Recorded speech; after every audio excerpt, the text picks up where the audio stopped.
In this video we'll discuss about how many squats should you do daily to build muscle step-by-step guide. Hey there, fitness enthusiasts. Today, we're going to talk about a topic that's close to our hearts, building muscle through squats.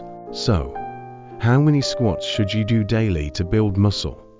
Well, the answer is not a one-size-fits-all. It depends on your fitness level, goals, and how your body responds to exercise. Remember, consistency is key. Start with a manageable number of squats, like 20 to 30, and gradually increase the number as you get stronger. The most important thing is to focus on proper form and technique. Here's a step-by-step guide to help you get started. 1. Stand with your feet shoulder-width apart, toes pointed slightly outward. 2. Keep your chest up and your core engaged. 3. Lower yourself into a squat position, making sure your knees don't extend past your toes. 4. Pause for a moment, then push through your heels to stand back up. 5. Repeat this process for your desired number of squats.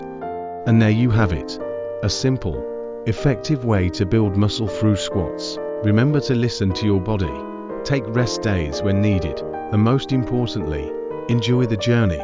Thank you for tuning in. If you found this video helpful, please give it a thumbs up, and don't forget to subscribe for more fitness tips and advice. Stay strong, stay healthy.